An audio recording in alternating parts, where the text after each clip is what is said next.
स्वरूपम देवी स्वरूपम देवी स्वरूपम प्रकृति स्वरूपम प्रकृति स्वरूपम प्रणम्यम प्रणम्यम प्रणम्यम प्रणम्यम। बोल माता आदिशक्ति जगज्जननी जगदम्बा माते की। आज इस पवित्र तीर्थ स्थल से मैं अपने समस्त चेतनांशों, शिष्यों, माँ के भक्तों, श्रद्धालुओं एवं समस्त विश्व जनमानस को अपने हृदय में धारण करता हुआ माता आदि शक्ति जगत जननी जगदम्बा का पूर्ण आशीर्वाद प्राप्त करता हुआ अपना पूर्ण आशीर्वाद आप समस्त लोगों को समर्पित करता हूँ। आज पुनः एक बार आप लोगों से कुछ चिंतन, कुछ विचार साझा करना चाहता हूँ और अपने शिष्यों सहित समस्त देशवासियों को कुछ सोचने के लिए बिंदु जरूर दे रहा हूँ। वर्तमान समय में देश की जो परिस्थितियाँ हैं, उन परिस्थितियों में हर राष्ट्रभक्त नागरिक को, हर सनातन प्रेमी को, हर हिंदू धर्म के धर्मावलंबियों को सचेत होने की आवश्यकता है, सजग होने की आवश्यकता है। जो बिंदु मैं आज संक्षिप्त रूप से आपके सामने रख रहा हूं, उन बिंदुओं पर विचार अवश्य करना। आज मैंने 3 बिंदुओं पर अपने संक्षिप्त विचार रखने की बात कही है। वर्तमान राजनीतिक क्षेत्र जो है, हमारे जो कथावाचक हैं और सनातन धर्म है। आज जब मैं आपके समक्ष अपनी बात रख रहा हूं, देश को एक सशक्त सरकार मिल चुकी है केंद्र में। हम इतना तो निश्चिंत हो सकते हैं कि देश सुरक्षित हाथों में है, मगर इतना सोच लेने मात्र से शायद देशवासी बहुत बड़ी गलती करेंगे, क्योंकि राज्य सरकारों या केंद्र सरकारों पर ही हम आश्रित होकर के अगर यह सोच लेंगे कि इनसे मानवता की रक्षा होना है या राष्ट्र की रक्षा हो जाना है, तो ये बहुत एक छोटा से एक पक्ष कहलाएगा। हमारा व्यापक पक्ष जो रहता है, उसमें हर नागरिक को सजग होने की आवश्यकता है। आज केंद्र में बीजेपी की सरकार बनी है। नरेंद्र मोदी को पुनः एक बार प्रधानमंत्री बनने का सौभाग्य प्राप्त हुआ है। मेरा आशीर्वाद सदैव उनके साथ बना रहता है, यह मैं पूर्व में कई बार कह चुका हूँ। क्यों बना रहता है, यह भी मैं चिंतन दे चुका हूँ। आज के चिंतनों में भी अगर कुछ समय ऐसा रहा तो उस बिंदु पर भी चिंतन पुनः दूंगा। आज की जो परिस्थितियां आई हैं, उन पर पूरा देश विचार कर रहा है कि ऐसा क्या हुआ कि एक अच्छी चलती सरकार को कहीं ना कहीं कुछ विराम लगा। मेरा मानना है कि यह लगना आवश्यक भी था। कोई भी सरकारें हों, कई बार जब सत्ता पक्ष सशक्त हो जाता है, पावर आ जाती है, क्षमता आ जाती है, तो कुछ गलतियां किसी से भी हो सकती है। और वही गलतियां देश के प्रधानमंत्री नरेंद्र मोदी जी से भी हुई। अगर देखा जाए तो वह यदि चाहते तो देश को और कई गुना ज़्यादा आगे ले जा सकते थे। 10 साल उन्होंने कार्य किया। मेरे द्वारा इस बात को रखा जाता है कि हमारे पास, देशवासियों के पास कोई विकल्प नहीं है। एक तरफ आतंकवादियों, नक्सलवादियों, खालिस्तानियों से समर्थित कांग्रेस सरकार रहती है, दूसरी तरफ राष्ट्रभक्ति की कुछ भावना लिए हुए भारतीय जनता पार्टी की सरकार रहती है। 2 विकल्पों में यदि कोई भी चुनना चाहेगा तो निश्चित है भारतीय जनता पार्टी को ही चुनेगा। नरेंद्र मोदी जी की कार्यशैली लोगों को दूसरों की तुलना में, दूसरों के प्रधानमंत्रियों की तुलना में काफ़ी कुछ अच्छी है। देश हित के निर्णय लेते हैं, मगर 10 सालों तक जितना समय मिला था पूर्ण बहुमत की सरकार बनने के बाद, मेरा मानना है कि और बहुत कुछ कार्य होने चाहिए थे। खैर नहीं हुए, उन्हें आगे मौका मिलेगा। आगे यदि कोई अच्छे निर्णय ले सके इस छोटे से झटके के बाद, तो शायद देशवासियों के लिए ज़्यादा उत्तम होगा। अनेकों प्रकार की संभावनाएं तलाशी जाती रहीं, चुनाव के बाद समीक्षा की जाती रही, कहाँ पर किस प्रकार की गलतियां हुई, कहाँ पर क्या न्यूनता रह गई कि हम आज इतनी स्थिति पर नहीं पहुंच पाए। मैंने कहा न्यूनता तो वहीं से प्रारंभ हो गई थी जब हम किसी जड़ को नजरअंदाज करके केवल अपने आप को सर्वशक्तिमान सत्ता साबित करना प्रारंभ कर देते हैं, जिस मूल से हम जुड़े रहते हैं उस मूल को हम आगे बढ़ाने का प्रयास नहीं करते, तो अंदर से खोखलापन आना प्रारंभ हो जाता है। मैंने कहा है कि मेरे विचारों को बीजेपी वाले भी गहराई सुने, देशवासी भी गहराई सुने। वर्तमान में एक सशक्त विकल्प नरेंद्र मोदी जी के रूप में हमें प्राप्त हैं, मगर उनके द्वारा भी कुछ गलतियां की गई। उन्होंने पिछले 1 वर्षों से बीजेपी को बिल्कुल नजरअंदाज किया। जिस पार्टी से उभर करके आए हैं उस पार्टी को, उसके कार्यकर्ताओं की कहीं पर भी नाम नहीं आता रहा। मोदी सरकार, मोदी जी की गारंटी है, मोदी जी ऐसा करेंगे, मोदी जी ऐसा करेंगे। कार्यकर्ता सोच लिया कि ठीक है, मोदी जी की वजह से सभी लोगों को तो आगे जीत ही जाना है, आ ही जाएंगे। उनके जितने विधायक सांसद जिन प्रदेशों में बैठे हुए थे उन्होंने कार्य करना बंद कर दिया, जनता से संपर्क करना बंद कर दिया, जनता के बीच जाना बंद कर दिया। और अधिकांशतया मोदी जी अच्छा कार्य करते रहे, मगर उनकी ही सरकारें तानाशाही रवैया अपनाती रही, माफियाओं का संरक्षण देती रही, भ्रष्टाचार आधा धुंध उन प्रदेशों में फैलता चला गया, आम जनता त्राहि त्राहि करती रही। मगर शायद हमारे देश के प्रधानमंत्री जो धरातल से जुड़े हुए हैं गहराई से उन बिंदुओं पर नहीं जा सके, क्योंकि वो जहां पर जाते हैं वहां जय जयकार होती है, मोदी मोदी के नारे लगते हैं, और शायद उनसे लगता है कि जनता हमारी खुश है। हमारे अतीत में भी देखा जाए तो राजा महाराजाओं के भी जय जयकार होते थे, मगर फिर भी वह रात्रि में दूसरा भेष धारण कर करके प्रजा के बीच जाते थे, और जाने पर ही उनकी असलियत उनको प्राप्त होती थी। चाहे राम का राज्य देख लिया जाए या किसी का राज्य देख लिया जाए, या हमारे राजसत्ताओं को देख लिया जाए कि हमको धरातल में क्या चल रहा है, जब तक हम उसे समझने का प्रयास नहीं करेंगे तो शायद हर सरकारें एक बहुत बड़ी गलती करेंगी। और वही गलती हुई। चुनाव के समय भी केवल एक ही नारा गूंजता रहा, शायद हर जगह बीजेपी का नाम लिया जाना चाहिए था। उससे कार्यकर्ता उत्साहित होते हैं, कार्यकर्ताओं का सम्मान बढ़ता है। केवल एक सीमित दायरे में बांध देने से हम एक बहुत बड़ी पार्टी, जो विश्व की सबसे बड़ी पार्टी हो, उस पार्टी को हमने नजरअंदाज किया। उस पर और सजग होने की आवश्यकता थी। करिए बिंदु बाद के हैं, इन बिंदुओं पर बीजेपी को स्वयं विचार करना है कि उन्हें क्या करना चाहिए, क्या नहीं करना चाहिए। कुछ समय बाद, एक चुनाव के परिणाम आने के बाद, लोग अयोध्या वासियों को गाली देना प्रारंभ कर दिया कि उन्होंने कुछ नहीं किया। नाना प्रकार की टिप्पणियां मुझे भी सुनने को प्राप्त होती रही कि अयोध्या वासियों को गालियां दी जा रही है, अयोध्या वासियों ने ऐसा किया, राम का इतना बड़ा मंदिर बनवा दिया गया, इतना एयरपोर्ट बनवा दिया गया, ऐसा कर दिया गया, उन्होंने एक हमारे सांसद को नहीं जिताया। मैंने कहा बिल्कुल नहीं जिताना चाहिए था। वहीं से तो एक सबक मिलना चाहिए, वहीं से तो एक सबक मिला है कि अगर हमारे देश के प्रधानमंत्री अब भी सचेत हो जाएं, हमारे प्रदेश के, उत्तर प्रदेश के मुख्यमंत्री अब भी सचेत हो जाएं, या अन्य प्रदेशों के मुख्यमंत्री थोड़ा सचेत हो जाएं, तो उस दिशा में कार्य करना चाहिए जहां पे कार्य करने की आवश्यकता है। देशवासियों से इससे शांति नहीं मिलेगी। कितने एयरपोर्ट बन गए, कितने बड़े बड़े मंदिर बन गए, मंदिर बनने चाहिए, एयरपोर्ट बनने चाहिए, बड़ी बड़ी आप चीजें, जो भी अस्पताल बनाए सब कुछ बनवाएं, मगर याद रखें आप ये किसके लिए बनवा रहे हैं। जिसके लिए बनवा रहे हैं उनका यह एक पक्ष है, वह 8 घंटे घर से बाहर रहते हैं, 10 घंटे बाहर रहते हैं, उन्हें अधिकांश समय अपने घर में गुजारना पड़ता है, अपने पत्नी, बीवी, बच्चों, बहन, बेटियों के साथ गुजारना पड़ता है। वो किस दयनीय स्थिति में जीवन जी रहे हैं, किस तरह का जीवन जी रहे हैं, किस तरह का संघर्षपूर्ण जीवन जी रहे हैं। क्या उनके घर का विकास हुआ? कुछ घर बनवा दिए गए, बांटे गए, अच्छी बात है, मगर इससे उनका घर का जीवन संतुलित नहीं हो सकता। जब वह गरीबी का जीवन जीते हैं, भुखमरी का जीवन जीते हैं, उनके पास बच्चों की फीस जमा करने के पैसे नहीं रहते, कपड़े बनवाने के पैसे नहीं रहते, उनके दवा इलाज कराने के पैसे नहीं रहते। 5 लाख का बीमा करा दे, 5 लाख निःशुल्क इलाज कराया जाता, मगर अस्पतालों में जाते हैं तो पहले उनसे 25-50 हजार रुपए जमा कराया जाता है। देश के प्रधानमंत्री को यह बात याद होनी चाहिए कि गरीब टहलते रहते हैं, वो केवल कार्ड लिए बैठे रहते हैं कि हाँ हमारे पास आयुष्मान योजना का कार्ड है, हमारा इलाज हो जाएगा, मगर इलाज कहीं पर भी 90% नहीं मिलता, दर दर की ठोकरें खाते रहते हैं। उनकी गरीबी का क्या एक बार विचार नहीं करना चाहिए? अयोध्या से शुरुआत कर देनी चाहिए थी। एक बार अयोध्या के विकास के लिए आप निर्णय लेते कि राम राज्य हमें लाना है, तो जिस तरह मंदिर का विकास हो रहा है उस तरह अयोध्या वासी के हर जिले के हर घर से एक न एक व्यक्ति को आपको रोजगार दे देना चाहिए था। शुरुआत वहां से करनी चाहिए।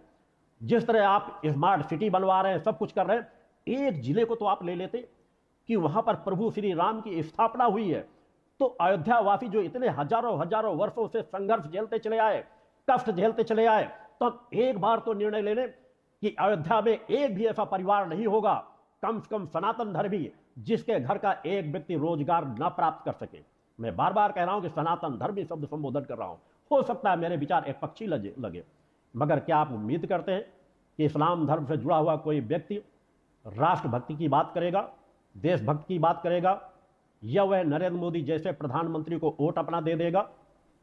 कतई नहीं। प्रथम तो उन्होंने वोट नहीं दिया, दूसरा कांग्रेस और समाजवादी पार्टी का गठबंधन, तीसरा 25% वह समाज जो वहां दयनीय स्थिति में जीवन जी रहा है। रोजगार कितने लोगों को मिल जाएगा? 1000, 2000, 5000, 10,000 लोगों का। बाकी अधिकांश है दूसरे प्रदेशों में अगर कोई होटल भी खोल रहा है तो अंग्रेजी बोलने वाले दूसरे प्रदेशों के कार्यकर्ताओं को ला करके, नौकरों को ला करके वहां नौकरियां दे रहा है। उनको क्षेत्रीय लोगों को नौकरियां नहीं मिल रही, क्षेत्रीय लोग वही को ही पड़े हुए हैं। इस बात से भी इनकार नहीं किया जा सकता कि अनेकों जगह पर भूमि घोटाले वहां पर किए गए, गरीबों से कम पैसे पे जमीन ली गई और अधिक पैसे में जमीन बेची गई, उनको समय पर मुआवजा नहीं दिया गया। एक बार पूरी सरकार को ध्यान दे देना चाहिए था, प्रदेश सरकार, केंद्र सरकार को, कि अयोध्या का एक भी घर गरीब न रहे, एक भी घर में गरीबी न होती। एक बार वह सोच, एक बार वह विचार बना लिया जाता, शायद देशवासी कोई भी आपत्ति न करते। अगर आप वहां से शुरुआत करते कि हम मंदिर बनने के साथ ये घोषणा कर रहे हैं कि हर घर का एक व्यक्ति का रो, वहां कोई किसी को नौकरी नहीं है, वो सामने निकल करके आए, अपना आवेदन दे और हमें उससे तत्काल नौकरी देंगे। नौकरी देनी चाहिए थी, नहीं दी गई। केवल हमेशा ध्यान रखिए, रोडों से बन जाने से, बड़े बड़े महल बन जाने से, बड़े बड़े अस्पताल बन जाने से जनता रीझने वाली नहीं है। जनता गरीबी का जीवन जी रही है, जनता असमर्थता का जीवन जी रही है, जनता को शिक्षा का अभाव है और उन्हें जो कोई गुमराह करना चाहेगा वो बड़े आसानी से गुमराह कर लेता है। मात्र 2.5 किलो, 4 किलो, 5 किलो, 10 किलो दाना दे देने से, अनाज दे देने से उनका कल्याण होने वाला नहीं है। उनको तो हम हमेशा भुखमरी का अपंग बना करके रख रहे हैं। इसको देने की योजना मेरा मानना तत्काल बंद की जानी चाहिए और तलाशो उन घरों को जिन घरों में आप दे रहे हो। अगर उन घर का कोई भी व्यक्ति कोई कार्य कर सकता है तो उनको एक एक नौकरियां दे दो। वो अपने पर, गरीब कोई भी भीख मांग करके जीवन नहीं जीना चाहता, उसको यदि नौकरी दे दी जाए।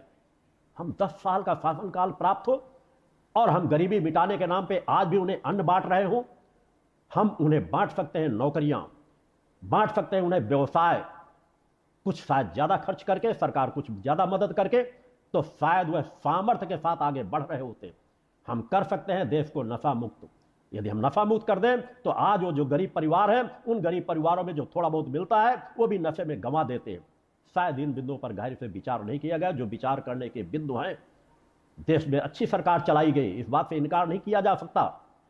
कई अच्छे कार्य किए गए, मैंने हर मंचों से उनकी सराहना की है, मगर हम धीरे धीरे करके देश को खोखला करते जा रहे हैं। एक बहुत बड़ा समाज हमसे कटता चला जा रहा है और उसमें अधिकांश समाज गरीब समाज है और इसी का फायदा राहुल गांधी ने उठाया। राहुल गांधी ने यही तो कहा था, सजग होना चाहिए थे देश के प्रधानमंत्री को। राहुल गांधी ने यही तो कहा था केजरीवाल से मुझे कुछ सीखना है, और उन्होंने यही सीखा कि जिस देश की जनता को हमने इतने सालों तक गरीब बना रखा है शासनकाल में, नेहरू खानदान ने जब से शासनकाल किया गरीबों को सताया ही है, कमजोर ही बनाया है, उन्हें असमर्थ ही बनाया है।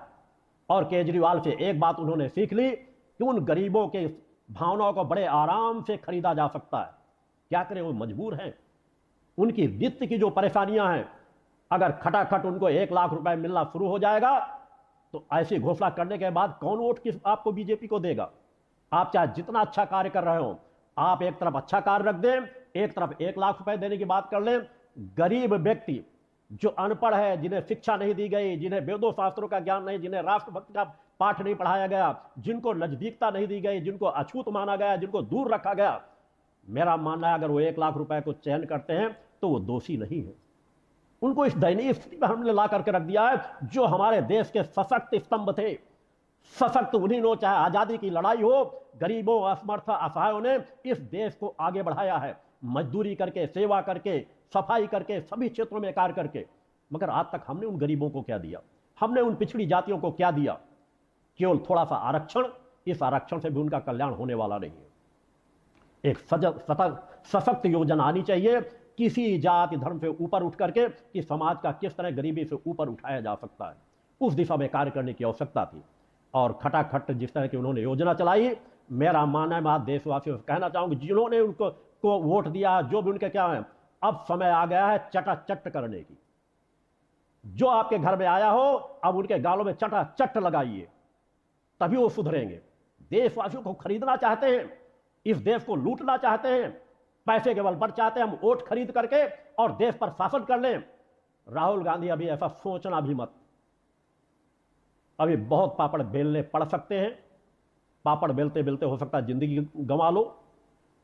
मैं कांग्रेस पार्टी का सख्त विरोधी हूं, इसलिए कि उसमें राष्ट्रद्रोहियों की, नक्सलियों की, अर्बन नक्सली, राष्ट्रद्रोही मानसिकता के लोग, खालिस्तानी मानसिकता के लोग और अर्बन खालिस्तानी मानसिकता के लोगों की भरमार है। इसीलिए कांग्रेस पार्टी से अच्छे अच्छे लोग निकल करके बाहर चले गए हैं। और मेरा मानना है कि आज भी अगर कोई राष्ट्रभक्त कांग्रेस पार्टी का समर्थन करता है तो शायद वह देश के साथ सबसे बड़ी गद्दारी कर रहा है। इस बिंदु पर सजग होने की आवश्यकता है। इन बिंदुओं पर मैं विस्तार से भी और चिंतन दूंगा कि नेहरू खानदान ने आज तक हमारे देश को किस दिशा पर ले जाकर के खड़ा कर दिया है, और आज भी जहां पर भी होता है विरोधी ताकतों को, नक्सलियों को, खालिस्तानियों को सतत बढ़ाया जा रहा है। और यही कार्य हमारे केजरीवाल ने भी किया। देश को एक आशा जगी थी कि एक और नेता उभर करके आ रहा है केजरीवाल के रूप में, वो शायद गरीबों की बात करके, गरीबों के उत्थान की बात करेगा, मगर सत्ता के लोभ में उन्होंने खालिस्तानियों से समर्थन प्राप्त किया, भ्रष्टाचार को बढ़ावा दिया, शराब माफियों को बढ़ावा दिया, और आज इसके परिणाम वो जेल की सलाखों में पड़े हुए हैं। खालिस्तानी देश को खोखला करते चले जा रहे हैं। कंगना रनौत को प्लेटफॉर्म एयरपोर्ट में थप्पड़ मार दिया गया, उसके बाद भी देशवासियों के देश में रहते हुए लोग उस तरह के खालिस्तानी मानसिकता की, उस महिला को जिसने एक खालिस्तानी मानसिकता में आकर के तमाचा मारा, उसने कहा कुछ भी हो, देश के अनेकों लोग उसके समर्थन कर रहे हैं, उसके समर्थन में खड़े हैं। मेरा मानना है जो ऐसे लोगों का समर्थन करते हैं उनका सामाजिक बहिष्कार होना चाहिए। उसको तो तुरंत पन्नू बैठा हुआ, अमेरिका में बैठा हुआ, उसने तुरंत 8 लाख की घोषणा कर दी और घोषणाएं कर दी जाएगी। अमृतपाल जैसा आतंकवादी इतने भारी मतों से जीत जाता है और हम कहते हैं यही लोकतंत्र है। मीडिया भी कहता है यही लोकतंत्र है। यह लोकतंत्र नहीं है, यह लोकतंत्र में बदनुमा दाग हैं। यह हमारा खोखला लोकतंत्र है। लोकतंत्र तो ऐसा होना चाहिए जहां नक्सलवादी खालिस्तानी मानसिकता के लोगों को चुनाव लड़ने से पहले ही रोका जाए। ऐसे कानून बनने चाहिए कि कम से कम जिनके ऊपर इस तरह के केस दर्ज हैं वह चुनाव न लड़ पाए। कुछ कमियां रही, खालिस्तानियों को जितना मौके मिलते रहे कि हमारे लाल किले में आकर के भी उन्होंने जिस तरह का नंगा नाच नाचा, वो देश के इतिहास में सदा सदा के लिए दर्ज हो गया है। कुछ कमियां रही, किसान आंदोलन को भी जो सही दिशा देनी चाहिए सरकार उस दिशा को नहीं दे सकी। मैं चाहता हूं सरकार अच्छे से चले, इसके प्रति मेरा चिंतन भी बना रहता है, मगर ये इन कमियों को राजसत्ताओं पे बैठे हुए लोगों को सुधार करना चाहिए। भ्रष्टाचार में तत्काल रोक लगाई जानी चाहिए। चरम सीमाओं पे भ्रष्टाचार व्याप्त है। विधायक सांसद अभी जीत करके नहीं गए, अपने अपने क्षेत्र के शराब माफियाओं का संरक्षण देना प्रारंभ कर दिए।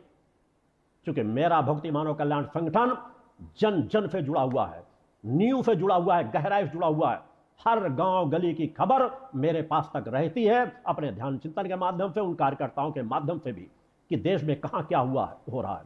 हमारी तीनों धाराएं, भारतीय शक्ति चेतना पार्टी, पंजोज शक्ति सिद्धाश्रम और भक्ति मानव कल्याण संगठन के माध्यम से देश के कोने कोने में जनसेवा के कार्य किए जा रहे हैं और मेरे कार्यकर्ता सतत उस कार्य में लगे हुए। हम किसी लाभ हानि से परे होकर के अपने जीवन का एक एक पल परोपकार के कार्यों में लगा रहे।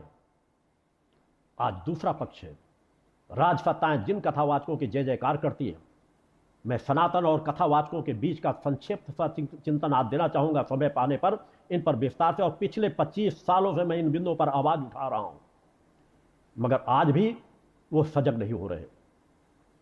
सनातन के अपने आप को ध्वजवाहक समझते हैं कथावाचक। कथाएं होनी चाहिए, भगवान की जितनी कथाएं हो, जगह जगह कथाएं हो, अच्छी बात है।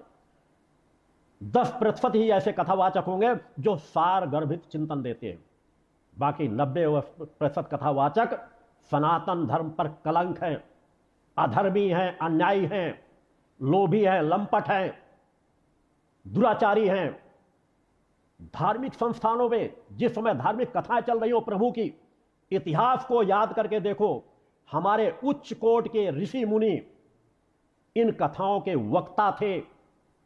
चाहे भागवत हो, चाहे किसी चीज के, चाहे जिस पुराण के हो, जिस तरह के हो, वो योग्य थे, तपस्वी जीवन जीते थे। नाच गाना रास रंग उनके उस विचारधारा में घुन की तरह कहां से समा गया। कहां से व्यभिचार भर गया, मैं व्यभिचार शब्द संबोधन करूंगा। जहां विकार भर जाए, जहां वासनात्मक चिंतन भर जाए, कथाएं कितनी देर की जाती है? 90% नाच गाना, यहां तक बार बालाओं को बुला करके नाच गाना कराया जा रहा है। लोग पहले से तैयार होकर के आते हैं कि ये कथावाचक अच्छे कराते हैं, उनके लिए पहले से टीमें बन करके आती हैं और नाच गाना प्रारंभ होता है। आधे से अधिक समय पर संगीत में बस थिरकने का काम चलता है। युवा वर्ग बियर पी करके आते हैं, नशा कर करके आते हैं, और वो उनसे पूछा जाए बाद में जान के लोग, अरे हम तो नाच देखने आते हैं। और यही कारण है कि हमारा युवा वर्ग इतनी कथाएं सुन सुन कर करके भी धीरे धीरे करके धर्म के प्रति अनास्था पैदा कर रहा है। वह देख रहा है यही सब कुछ चल रहा है। मैं उन कथावाचकों से कहना चाहता हूं जो नाच रास रंग में अपने आप की कथाओं को डुबो करके सोच रहे हैं हम बड़े भाई कथावाचक हैं, हम भीड़ इकट्ठा कर लेते हैं। एक कलिकाल है। भीड़ गलत रास्ते में जाओगे तो भीड़ तो इकट्ठी हो जाएगी, मगर भीड़ किस चीज के लिए इकट्ठी हुई है? वही जो कथाएं जिनको आप सुनाते हो, जिनको महिमा मंडन करते हो सकता है उनसे आप करोड़ों करोड़ों रुपए ले लेते हो। वही जब कथाएं सुन करके जाती हैं, वहां पर जाकर के चाहे घर में जाके अपने चौकीदार के साथ मारपीट करती हैं, नौकरों के साथ दुर्व्यवहार करती हैं, गरीबों के साथ दुर्व्यवहार करती हैं, सभी महिला हो चाहे पुरुष हो। सामने हो सकता है मंच के सामने लगे, मगर ये एक खोखला है। शराब पीना, बियर पीना, साल में एक बार रास रंग के लिए कथाएं किसी बड़े से बड़े कथावाचक से करवा लेना, और कथावाचक कहते हैं भाई हम जैसा समय मांग रहा है हम वैसा परोस रहे हैं। तो तुम गद्दार हो, मक्कार हो, सनातन द्रोही हो। सजग होने की जरूरत है। हमारे ऋषि मुनियों ने क्यों नहीं किया? हमारे ऋषि मुनि तपस्वी थे, तप करते थे। नाच रस रास रंग संगीत का मैं विरोधी नहीं हूं, उसको अलग से करिए, अलग से मंच कर दीजिए। जब नाच की कोई कार्यक्रम शादी ब्याह में लोग करते हैं उसका मैं ज्यादा विरोधी नहीं हूं, अलग से आप आयोजन कीजिए, संगीत होना चाहिए।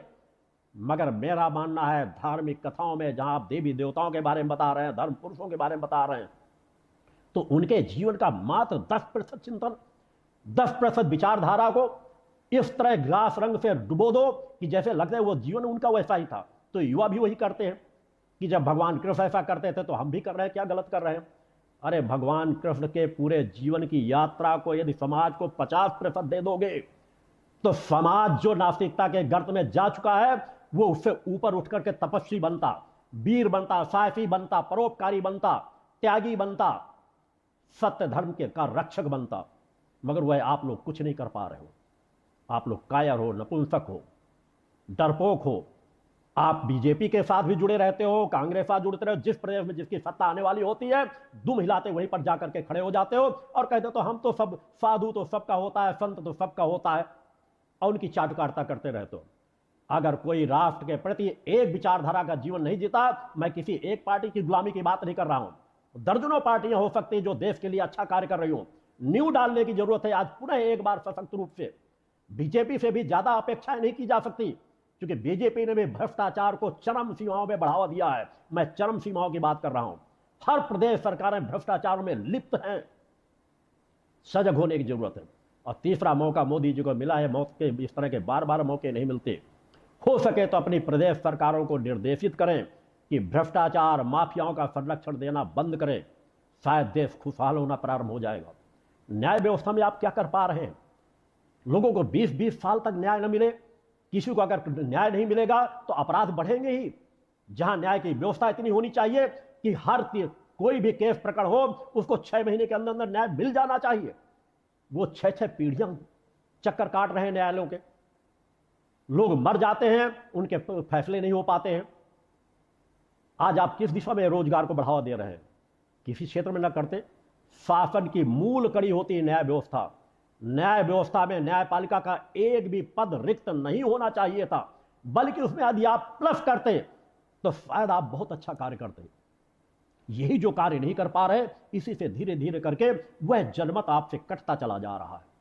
मैं खुद चाहता हूं, क्योंकि आज वर्तमान में आसपास कोई दूसरी पार्टियां नहीं है, कि बीजेपी एक लंबे समय तक देश में शासन करे, इसकी आवश्यकताएं हैं। मगर यदि आप उन बिंदुओं पर सजग नहीं होगे जिन बिंदुओं पर मैं हर मंचों से आवाज उठाता हूं, तो शायद आप बहुत बड़ी गलती करोगे। मैंने कहा है कि देश के प्रधानमंत्री नरेंद्र मोदी का इस भूतल पर अगर सबसे बड़ा कोई हितैषी है तो यह आत्मा है। क्या रिश्ता है आने वाले समय में कभी बताऊंगा, या पूर्व में अनेकों बार संकेत दे चुका हूं। मैं भले शांत रहता हूं, एकांत रहता हूं, जहां जहां पर उनको कुछ विचार चिंतन, ध्यान चिंतन के माध्यम से प्रवेश कराने की आवश्यकता होती, प्रयास भी करता हूं। मगर धर्म क्षेत्र में, हर क्षेत्र में अंकुश लगाना वर्जित माना जाता है। चमत्कारों की दिशा में मैं कार्य नहीं करता। आज जो अनेकों लोग कुकुर मुत्ते के समान पर पर्चे बनाने के लिए फिर चमत्कार के नाम पे हम ऐसा बता देते हैं, ऐसा पर्चा बना देते हैं, ये भी सनातन के द्रोही है। हमारे सनातन धर्म में इस तरह के चमत्कारों को कभी भी बढ़ावा नहीं दिया गया। ऋषियों मुनियों ने जिनके पास नए स्वर्ग की रचना करने की सामर्थ्य थी, वह भी इस तरह के चमत्कारों से जनता को कभी अपने आप आकर्षित नहीं करते थे। मगर आज सब कुछ उल्टा होता जा रहा है। देवी देवताओं, जिन्होंने देवी देवताओं की कभी दर्शन मात्र नहीं प्राप्त किए, उनकी कृपा के प्राप्त वो ऐसा कर रहे हैं और बड़े बड़े कुकुर मुत्ते के समान पनपते चले जा रहे हैं। कोई अपने को बड़ा भाई कह रहा है, कोई छोटा भाई कह रहा है। पूरे देश को सनातन को लूटे। आज आवश्यकता है सनातन को सजग होने की। और मैं सनातन धर्म के उन शोषित, वंचित गरीबों को, पिछड़े वर्गों से कहना चाहता हूं, सनातन किसी की बपौती नहीं है। आगे बढ़ो, तुम्हारे पूर्वजों ने वो सब कुछ किया है। इतिहास उठा करके देख लो, राम राज्य में देख लो, राम राज्य के पहले उनके दशरथ के राज्य में देख लो। एक एक गरीब से गरीब व्यक्ति जो वहां मैला सफाई करता था, सफाई का काम करता था, मजदूरी का कार्य करता था, घुड़साल का काम करता था, सेवक का काम, वो भी वेद ज्ञानी थे, योग्य थे, प्रकांड विद्वान थे। राम के राज्य में भी प्रकांड विद्वान थे। बाद में सब कुछ क्यों ऐसा होता चला गया? इसका मतलब धर्म का ज्ञान देने से हमारा धर्म सनातन कभी भी किसी को वंचित नहीं किया। हमारे एक से ऋषि मुनि रहे जो पिछली जातियों के, जिन्हें कहा जा रहा है उच्च कोट के ऋषि और महर्षि बने हैं। इतिहास साक्षी है। इसलिए मैं उन सभी गरीब जनता से कहना चाहता हूं, आओ एक बार संगठित होकर के सनातन को खोखला मत करो, सनातन के लिए अपना सर्वस्व समर्पित करो, अपने बच्चों को वेद ज्ञानी बनाओ। और मैं उन सनातन के धर्म के जो ठेकेदार हैं उनसे भी कहना चाहता हूं, अगर तुम केवल ब्राह्मणों के, पंडितों के, सवर्णों के लोगों को ही वेदों का ज्ञान देते रहोगे, तुम वास्तव में सनातन के सबसे बड़े शत्रु हो, दुश्मन हो। हर एक को ज्ञान देना, उनका ज्ञान प्राप्त करना अधिकार बनता है। अतः सनातन के द्रोही मत बनो। सनातन खोखला होता चला जा रहा है। 50% समाज अपने आप को सनातन का कहना ही पसंद नहीं करता, वह दूसरे धर्मों की ओर आकर्षित होता चला जा रहा है।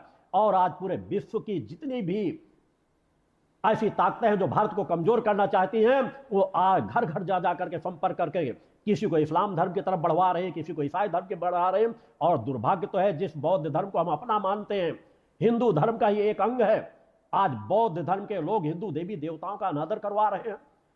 जिनको हम अपने देश में शरण दिए बैठे हैं, पाले बैठे हैं, जिनको संरक्षण दे रहे हैं, आज वही हमारे सनातन धर्म को खोखला कर रहे हैं। इस पर कौन विचार करेगा? न हमारे देश के सम्मानित शंकराचार्य इस पर आवाज उठाना चाहते हैं। छोटी छोटी बातों पर आवाज उठाई जाती है, क्या इस पर आवाज नहीं उठाई जानी चाहिए? कि हमारे देश में जिन्हें हमने शरण दे रखी है, उनमें कितने लोग खुलकर कभी बोलते हैं कि देवी देवताओं का अनादर न कराओ, घरों से देवी देवताओं की मूर्तियां हटाई जा रही है, तस्वीरें हटाई जा रही हैं, गांव के गांव में गरीबों को यहां जा करके उनको हिंदू धर्म विरोधी बनाया जा रहा है। और कुछ पढ़े लिखे इडियट भी ऐसे हैं जो कहते हैं आई एम नॉट हिंदू, उनको हिंदू कहने में शर्म आती है। शायद इसमें बड़ा दुर्भाग्य और कुछ नहीं होगा। इस पूरे देश को एक शिकंजे में कसता चला जा रहा है नक्सलवाद, खालिस्तानवाद और सबसे बड़ा जिहादी मानसिकता के लोगों ने इस देश में बहुत बड़ा शिकंजा कस रखा है, जिसके निकलने में हजारों साल भी लग सकते हैं अगर यही रवैया चलता रहा। और अगर सही तरीके से कार्य कर लिया जाए तो 2-4 प्रयास कर लेंगे तो 2-4 साल की उनकी जो अलग अलग कार्य योजनाएं हैं, प्रधानमंत्री बनते हैं 5 साल 10 साल भी पर्याप्त हो सकता है। मगर अगर इच्छा शक्ति हो कि सत्ता रहे या जाए, हमें जो कानून बनाने हैं बनाने, नागरिकता कानून, जनसंख्या नियंत्रण कानून, इनको सख्ती से इनका पालन होना चाहिए। जिहादी मानसिकताओं के विरुद्ध खुल करके आवाज उठानी चाहिए, उनके खिलाफ सख्त कदम उठाने की जरूरत है, उस दिशा में कार्य करने की जरूरत है जिस दिशा में कार्य नहीं किया जा रहा। हमारा सनातन धीरे धीरे करके कमजोर होता चला जा रहा है। मैं अपने देशवासियों से बार बार आग्रह करता हूं कि कम से कम इतनी बड़ी गलती आप मत करो कि हम हिंदू धर्म को नहीं मानेंगे, हम दूसरे धर्म में चले जाएंगे, हमारे साथ ऐसा हुआ, हमारे साथ ऐसा हुआ। तो तुम्हारे साथ ऐसा जो गलत हुआ, संगठित उसको सुधार करो, उसके विरुद्ध आवाज उठाओ। जहां पर कहीं छुआछूत का बढ़ावा दिया जा रहा है, कहीं आपको ज्ञान नहीं दिया जा रहा, उस पर आप आवाज उठाओ। ऐसे लोगों का बहिष्कार करो जो ऐसा कर रहे हैं। मगर सनातन को अपना मूल धर्म मानो, हिंदू धर्म को अपना मूल धर्म मानो, हिंदू धर्म की शक्तियों को पहचानो। तुम्हारे पूर्वजों ने उन हिंदू धर्म की शक्तियों के लिए अपना सर्वस्व न्यौछावर किया है और उन्हीं से शक्ति पा करके आज ऐसी परिस्थिति समाज के बीच स्वयं खड़ी हो गई है कि आप चाहो तो सनातन पर अधिकार स्थापित कर सकते हो। यह आपका अधिकार बनता है, आपका कर्तव्य बनता है। मैं आह्वान करता हूं कि आपको कोई स्थान नहीं मिलता तो यह पंजोल शक्ति सिद्धाश्रम आपका आह्वान करता है कि आओ, पिछले 25-30 वर्षों से एक विचारधारा से कार्य किया जा रहा है जहां सभी जाति धर्म संप्रदाय के लोगों को एक समभाव से लिया जाता है। न यहां छुआछूत है, न जातीयता है। हम धीरे धीरे करके भारतीय शक्ति चेतना पार्टी की नींव को भी आगे बढ़ा रहे हैं। हमारी सभी सेवाएं सेवा के रूप में है, राष्ट्र के रूप में। मेरे द्वारा पहले भी कई चिंतनों में कहा गया है कि हम ये नहीं कि हाँ चुनाव जीत करके हम केजरीवाल के तरह तुरंत सत्ता पाना चाहे, जायज ना जायज रास्ते लेके। मैंने कहा है 15, 20, 25 वर्ष हमें समाज के बीच संघर्ष करना है, मगर आने वाले समय के लिए हम नींव तैयार कर रहे हैं। मैं उन शिष्यों को भी अपना आशीर्वाद प्रदान करना चाहता हूं जो खड़े होकर के अपने हर जगह जहां जहां पे आवश्यकता पड़ी है वहां पर खड़े होकर के, अगर वो 500 थे तो 1000 में वो अपने वोटों को बदलने में सफल हुए, 2000 वोटों में, 5000, 10,000, 15,000, इससे वोटों से ज्यादा वोटों में अपने आप को परिवर्तन करने में सफल हुए। मैं उन्हें भी अपना आशीर्वाद देता हूं। और आज वर्तमान में अगर बीजेपी की सरकार केंद्र में मौजूद है तो कम से कम 50 से अधिक सीटों में हमारी भारतीय शक्ति चेतना पार्टी ने, भक्ति मानव कल्याण संगठन ने, पंजोल शक्ति श्रद्धाश्रम ने, तीनों धाराओं ने उन्हें खुला समर्थन दिया है। जहां समर्थन मांगा गया समर्थन दिया है। हम राष्ट्र हित के लिए अगर आज जहां जरूरत है वहां की, यही इसीलिए तो हम अपनी ताकत को बढ़ा रहे हैं। इसलिए तो भारतीय शक्ति चेतना पार्टी की नींव डाली जा रही है कि हम एक ताकत के साथ जहां आवश्यक होगा मदद करेंगे और जहां ताकत के बल पर समाज को दबाया जाएगा वहां विरोध के स्वरूप में खड़े भी होंगे। हम अपनी ताकत को दिन दूना रात चौगुना गति से सतत बढ़ाते चले जाएं। संगठन के कार्यकर्ताओं से मैं आह्वान करना चाहता हूं, इस जीवन की यात्रा बार बार आपको नहीं प्राप्त हो पाएगी। आपका गुरु पिछले 30 सालों से 24 घंटे में मात्र 2.5 से 3 घंटे नींद लेता है। आपसे कहा जाता 6 घंटे नींद लो, 8 घंटे अपने कार्यों को देख लो घर के, बाकी समय समाज सेवा के परोपकार के कार्य में लगा दो। उस काल में आप जीवन जी रहे हो जिस काल में मां का अखंड अनुष्ठान अनंत काल के लिए पिछले 27 वर्षों से चल रहा है। यहां पर जिस स्थान से करोड़ों करोड़ों लोग लाभान्वित हो रहे हैं, जहां पर सभी लोग जो भी आते हैं उनके रहने की व्यवस्था, भोजन की व्यवस्था निःशुल्क प्रदान की जाती है, जहां पर जन जन पे आप जाकर के अपनी विचारधारा, जहां पर किसी एक भी दवा दिए बगैर अब तक लाखों लाख लोगों को, दसियों लाख लोगों को नशा मुक्त किया जा चुका है। होगा विश्व के अंदर ऐसा कोई एक स्थान जहां पर कोई एक व्यक्ति बता दे जिसने 1500 लोगों को भी बिना दवा के नशा मुक्त किया हो। यह वह स्थान है जहां लाखों लाख लोगों को पूर्णतया नशा मुक्त किया गया है बिना किसी दवा के, केवल आशीर्वाद के स्वरूप पर। मेरी एकांत की जो साधना होती है, जब लोग नशा छोड़ने आते हैं तो उन्हें केवल बताता ही नहीं हूं, शक्तिपात जिसे कहते हैं उसे देखें। मैं अपने नेत्रों के सामने जब उनको देखता हूं तो अपनी चेतना तरंगों का एक आशीर्वाद उन्हें प्रदान करता हूं। इसी का परिणाम होता है कि 24 घंटे भी यहां रहने की जरूरत है, आते हैं और यहां का आशीर्वाद लेके जाते हैं। मेरे द्वारा मां का आशीर्वाद स्वरूप जो शक्ति जल दिया जाता है, जिसके साथ भी मेरा आशीर्वाद जुड़ा रहता है, और उसी के माध्यम से नशा मुक्त हो रहे हैं। इससे बड़ा चमत्कार इस तरह के होते हैं जहां पर कण कण हमें समाज को दिशा दे रहा है, जहां हम अपने से ज्यादा अधिक आकर्षित करते हैं अपनी दिव्य शक्तियों को, माता भक्ति की ओर, जो यहां पर दिव्य शक्तियां स्थापित है इस पवित्र स्थल पर, कि आओ इस पवित्र स्थल पर बैठ के किसी स्थान पर शांत चित्त होकर के बैठो। दुनिया के किसी दूसरे धार्मिक स्थानों से करोड़ों गुना ज्यादा तुम्हें यहां से ऊर्जा प्राप्त होगी, क्योंकि एक ऋषि अपने जीवन का कण कण, क्षण का एक एक पल, साधना का एक एक क्षण मानवता के कल्याण के लिए समर्पित कर रहा है। चैतन्य कर रहा हूं यहां के एक एक कण को, ऊर्जावान बना रहा हूं यहां के एक एक कण को। आने वाले समय में यह धर्म की धुरी बनेगा, समाज को दिशा देगा, तीनों धाराओं को दिशा देगा। देश के लिए सजग होने की जरूरत है। देशद्रोहियों का महिमा मंडन किसी जगह ना हो, ऐसे लोगों को विरोध करो। कई बिंदु हैं। अभी तक तो मेरा चिंतन स्थान से अपने क्रमों में बराबर रहना ज्यादा पसंद करता था, मगर मुझे लग रहा है कि खुल करके समाज का मार्गदर्शन और कुछ बिंदुओं पर आवाज उठानी नितांत हो सकता है। इसलिए प्रयास करूंगा कि जिस दिन मेरे कोई खास साधनात्मक कर्म नहीं रहते तो हर गुरुवार को मेरे किसी न किसी बिंदु पर आपको नए विचार, समाज को दिशा देने वाले अवसर प्राप्त होंगे। 21 जुलाई को जो गुरु पूर्णिमा पर्व है, मैं अपने समस्त शिष्यों से चाहूंगा कि कम से कम टीम प्रमुख सभी जगह मिलकर के देश के 500 से अधिक स्थानों पर दुर्गा चालीसा के 5-5 घंटे का अनुष्ठान वहां प्रारंभ कराएं और पूर्ण चैतन्यता के साथ वहां से अधिक लोगों को उससे लाभान्वित करें। हमें उस जगत जननी की ऊर्जा ही जन जन तक पहुंचाना है। वही जगत जननी जिसे देवादेव भी मां कहकर पुकारते हैं, उसी जगत जननी के प्रभाव का परिणाम है आज देश में धीरे धीरे सनातन सत्य की ओर करवट ले रहा है।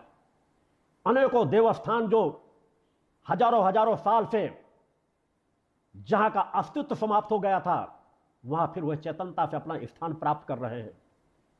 2500 वर्षों पहले जो मेरे द्वारा भविष्यवाणियां की गई थी वो धीरे धीरे करके समाज के सामने स्पष्ट होती चली जा रही है। मैं एकांत रहकर शांत नहीं बैठा रहता हूं। रात्रि में भी जब आप सोते हो तो किसी न किसी क्षेत्र में परिवर्तन डालने की मेरी क्रियाएं चलती रहती हैं। मैं कौन हूं इसे जिसे समझना हो, मेरे शब्दों को कभी अहंकार में ना ले ले। अहंकार का तो मैं जीवन ही नहीं जीता हूं। मैं उस परम सत्ता के एक रचकण मात्र हूं, साधक हूं, एक समान इंसान की तरह ही जीवन जीता हूं। जिस तरह दूसरे लोगों के पास, जिनके पास कुकुर मुत्ते के समान जो दूसरी शक्तियों को भी प्राप्त कर लेते हैं, इस तरह उछलते हैं कि खजूर के पेड़ की तरह बढ़ जाना चाहते हैं, ऐसे लोगों के लिए पूरे विश्व अध्यात्म जगत को साधनात्मकता बल्कि मैंने चुनौती दी है कि जिसके पास क्षमताएं हो आए, आकर के उन चुनौतियों का सामना करें। आना उन्हें पड़ेगा, रास्ता मैं दिखा रहा हूं, क्योंकि चुनौती पिछले 25 वर्षों से मैं दे रहा हूं, दूसरा कोई नहीं दे रहा। और दूसरा वैसा कार्य करके समाज के बीच दिखा रहा हूं। हमारे संगठन के कार्यकर्ताओं ने 2000 से अधिक स्थानों पर नाजायज नशे की खेपें पकड़ाई है। देश के अंदर कोई संगठन हो तो बता दे। पिछले 27 सालों से मेरे जो शक्ति इस दिव्य सिद्धाश्रम में मां का अखंड गुणगान चल रहा। दुनिया का कोई दूसरा ऐसा धार्मिक स्थल हो तो मुझे बता दे। 10 लाख से ज्यादा लोगों को मैंने नशा मुक्त किया है। देश का कोई दूसरा स्थान हो तो बता दे। आज इतने कम समय में 25 लाखों से ज्यादा दीक्षा प्राप्त शिष्य समाज में सेवा कार्य में लगे हुए हैं। निष्ठा विश्वास मां की आराधना भक्त करते हैं। करोड़ों करोड़ों लोगों को इस स्थान से लाभान्वित कर चुका हूं।